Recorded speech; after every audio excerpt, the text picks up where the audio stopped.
Hello YouTubers, Rogue1Key Jr. here for BFNations, and in today's video we're going to talk about the game modes that are coming out with Battlefield 5 at launch.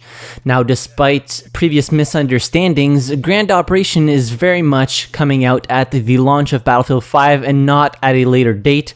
That was a mistake in the article about the game modes that are coming out with Battlefield 5 at launch. So without further ado, let's jump right into this. So obviously, the first game mode that is coming out is Grand Operations, so it is a step above Operations from Battlefield 1, so Grand Operation takes place throughout multiple in-game days, so each day represents a different game mode. Now, day 1 always starts with an insertion game mode, and the one that we've seen so far is called Airborne. Now, what this game mode is, you basically parachute onto the battlefield trying to take out enemy AA guns, so that is pretty much the game mode Airborne, and it is exclusive to Grand Operations.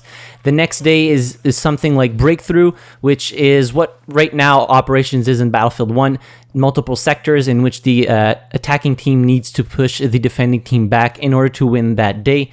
We don't really know the third day so far because in the alpha we only got to play the first 2 days, and on day 4 you get to Final Stand if you make it to that day. So Final Stand, everybody gets 1 life, it's a limited amount of ammo, limited supplies and everything, and the team with the last standing player or players wins the Grand Operation. Now, what is particular about Grand Operations is that you can always go to the next day despite having lost or underperformed on the previous day.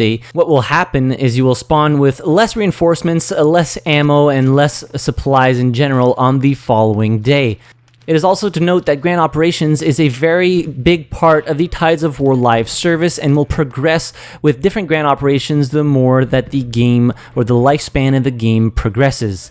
Next, we have Conquest, so obviously you can't have a Battlefield game without the classic Conquest mode, and now the rule set that we had in previous Battlefield titles is coming back. So if you played Battlefield 4 or any previous titles, you'll be very at home with this type of rule set for Conquest. If you've never played any previous Battlefield titles other than Battlefield 1, you'll see a couple of changes in the way that tickets are counted. They actually bleed down instead of counting up. We will also be getting a few Conquest Assault variants at launch.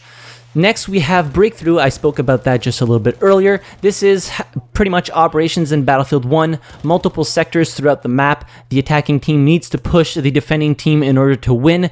No specifics on whether it's one map or multiple maps like the Operations that we have right now. If it's one single map, it's going to be pretty much similar to Shock Operations, and if not, just going to be similar to the regular Operations that we have in Battlefield 1.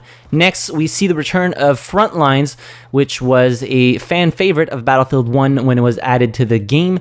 So if you haven't played Frontlines already, it's kind of a tug of war between both teams who are constantly fighting over a single flag. Once that flag is taken, the objective moves to another flag, and the more you progress throughout those flags, the closer you get to the enemy base in order to destroy the 2 MCOMs that you will find there. If you don't manage to plant and destroy both MCOMs, then we return to the tug-of-war type combat in which both teams fight for a single flag, and then you can see a complete reverse of the game that the team that was losing in the beginning might be able to push back to the enemy base and destroy their MCOMs. So it is a highly adrenaline-filled game mode, and it is a lot of fun. Next, we have, of course, Domination. Pretty much what you expect of your standard domination mode.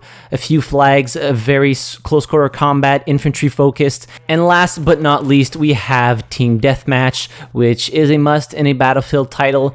It's pretty much self-explanatory. Team Deathmatch, both teams fight each other, infantry-focused combat. Once again, the team that inflicts the most casualties upon the enemy team wins the game. So these are the game modes that Battlefield 5 is launching with. So far, there's no news on anything else. And as I said earlier, despite the misunderstanding, Battlefield 5 is launching with Grand Operations, so it will be available as soon as the game hits the shelves or digital stores. as opposed to saying that it was launching a little bit later with the Tides of War live service. So just to get that again cleared up so there's no confusion. So let us know in the comments down below if you're excited for some of the game modes that are coming in Battlefield 5, notably Grand Operations. While you're down there, be sure to hit the like button if you enjoyed the video. Subscribe to the channel if you haven't already to become part of the fastest growing unofficial Battlefield community in the world. And as always, thank you very much for watching. I really appreciate it, and I'll see you guys in the next video. Have a good one.